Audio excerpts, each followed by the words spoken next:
Hi guys, आज के इस वीडियो में हम लोग अंग्रेजी बोलना एक सीक्रेट कोड से सीखने वाले हैं, जिस कोड से आप लोग बहुत ही अच्छे तरीके से बड़े बड़े वाक्यों को भी अंग्रेजी में बोल पाओगे, समझ पाओगे।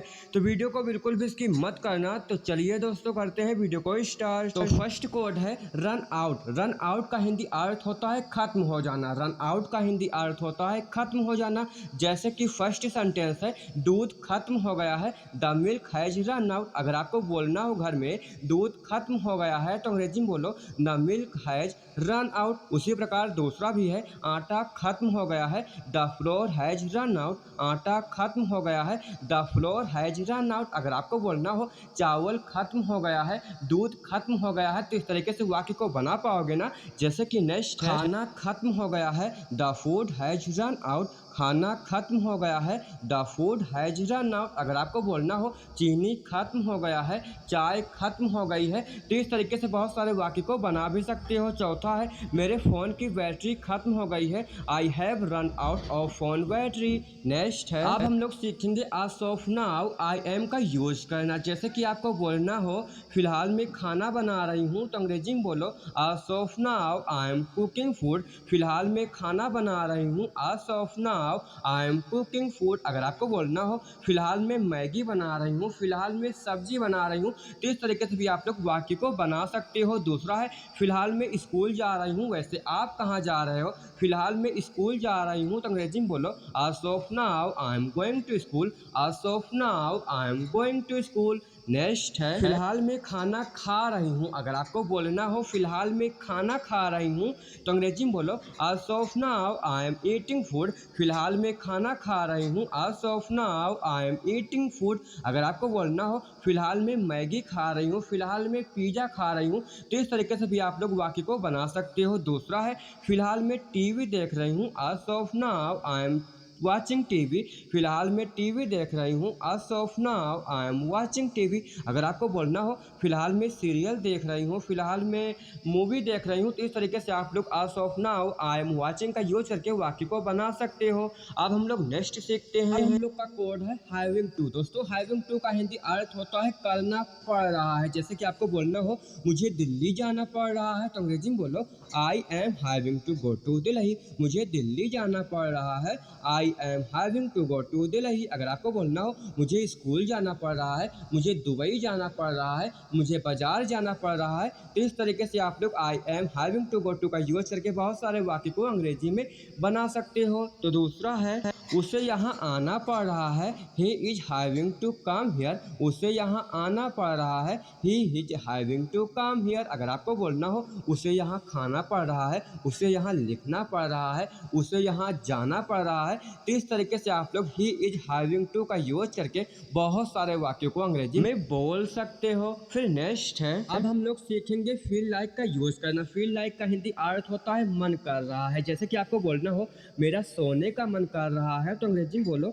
I feel like sleeping. मेरा सोने का मन कर रहा है, आई फील लाइक स्लीपिंग। उसी प्रकार दूसरा भी है, मेरा कुछ खाने का मन कर रहा है, I feel like having something.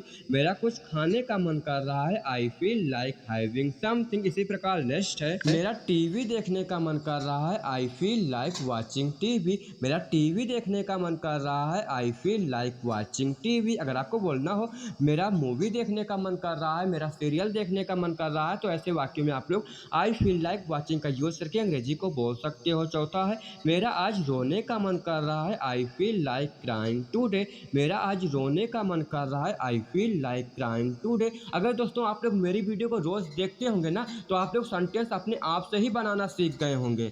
तो नेक्स्ट है, अब हम लोग सीखेंगे इट्स ऑल अबाउट का यूज करना। इट्स ऑल अबाउट, तो फर्स्ट है, सारा खेल किस्मत का है। अगर आपको कहीं पर भी बोलना हो सारा खेल किस्मत का है, तो अंग्रेजी में बोलो इट्स ऑल अबाउट लक। सारा खेल किस्मत का है, इट्स ऑल अबाउट लक। दूसरा है, सारा खेल पैसों का है। ऐसा आप लोग बोला करते हो ना, सारा खेल पैसों का है, तो अंग्रेजी में बोलो it's all about money. Next है, सारा खेल सोच का है, it's all about mind set. सारा खेल सोच का है, it's all about mind set. चौथा है, सारा खेल आत्मविश्वास का है, इट्स ऑल अबाउट कॉन्फिडेंस। सारा खेल आत्मविश्वास का है। It's all about confidence. इस तरीके से बहुत सारे वाक्यों को बना पाओगे ना, अंग्रेजी में बोल पाओगे ना। तो नेक्स्ट अब हम लोग का कोड है 8 टाइम्स। 8 टाइम्स का हिंदी अर्थ होता है कभी कभार। जैसे कि आपको बोलना हो मैं कभी कभार उससे बात करता हूँ, तो अंग्रेजी में बोलो I talk to her 8 times.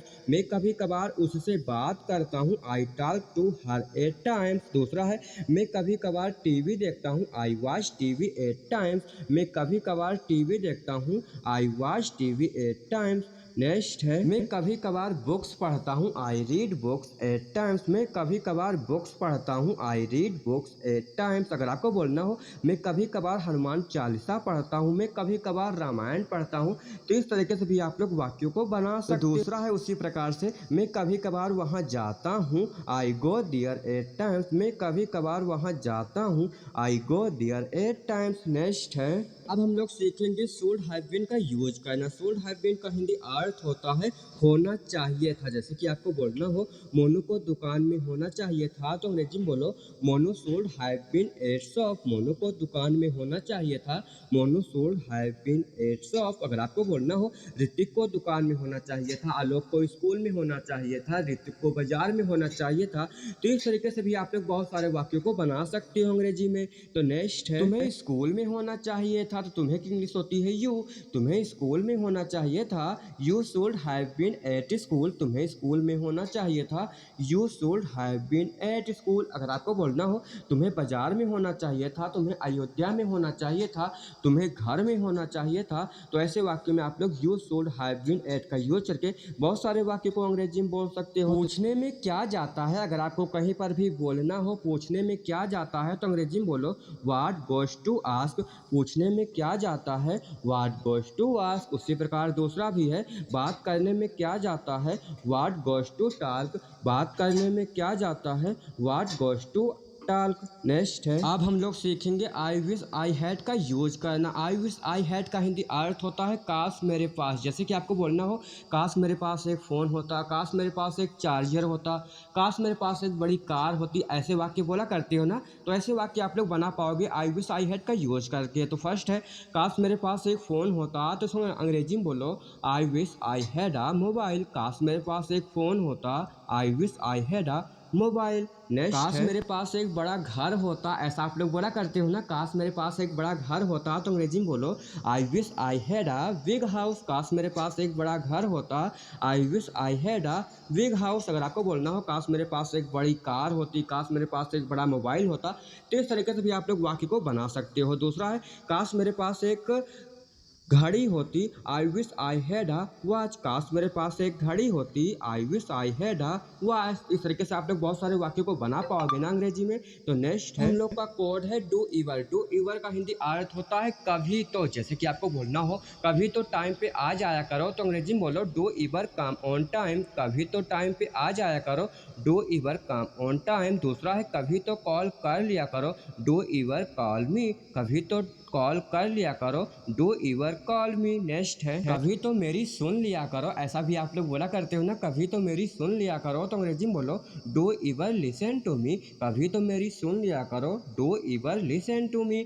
चौथा है कभी तो मुझे बोलने दिया करो, do ever let me speak. कभी तो मुझे बोलने दिया करो, do ever let me speak. Next है अभी मुझे बस सोना है, अभी मुझे बस खाना है, अभी मुझे बस पढ़ना है, ऐसे वाक्य बोला करते हो ना, तीन वाक्यों को अंग्रेजी में बोलना सीखो। जैसे कि फर्स्ट है अभी मुझे बस सोना है, तो अंग्रेजी में बोलो रिंग now I just want to sleep. अभी मुझे बस सोना है, रिंग now I just want to sleep. इसी प्रकार दूसरा भी है अभी मुझे बस पढ़ना है, रिंग now I just want to read. इस तरीके से आप लोग बहुत सारे वाक्यों को बना पाओगे ना। जैसे कि नेक्स्ट है अभी उसे बस खेलना है। अगर आपको बोलना हो अभी उसे बस खेलना है, तो अंग्रेजी में बोलो रिंग now he just want to play. अभी उसे बस खेलना है, रिंग now he just want to play. अगर आपको बोलना हो अभी उसे बस पढ़ना है, अभी उसे बस खेलना है, अभी उसे बस पढ़ना है, तो ऐसे वाक्य में आप लोग रिंग now he just want to का यूज करके कई सारे वाक्यों को बोल सकते हो। तो चौथा है अभी मुझे बस आराम करना है, रिंग now I just want to take rest. Next है अब हम लोग सीखेंगे व्हाट इज का यूज करना। व्हाट इज का हिंदी अर्थ होता है और क्या। जैसे कि आप लोग बोला करते हो ना, तुम्हें और क्या चाहिए, तो इसको अंग्रेजी में बोलो what is do you want. तुम्हें और क्या चाहिए, what is do you want. Next है और क्या करते हो, what is do you do. अगर आपको किसी से बोलना हो तुम और क्या करते हो, तो अंग्रेजी में बोलो what is do you do. तीसरा है तुम और क्या जानते हो, what is do you know. इस तरीके से आप लोग बहुत सारे वाक्यों को बना सकते हो ना। तो दोस्तों आप लोगों को आज की इस वीडियो कैसी लगी, अगर आपको वीडियो अच्छी लगी हो तो वीडियो को लाइक और कमेंट कर देना। अगर आप लोग ऐसे ही वीडियो को देखना चाहते हो, समझना चाहते हो, अंग्रेजी में बातें करना चाहते हो, तो चैनल को भी सब्सक्राइब कर लेना, क्योंकि अब हम लोग नेक्स्ट वीडियो मिलते हैं। तब तक के लिए बाय बाय।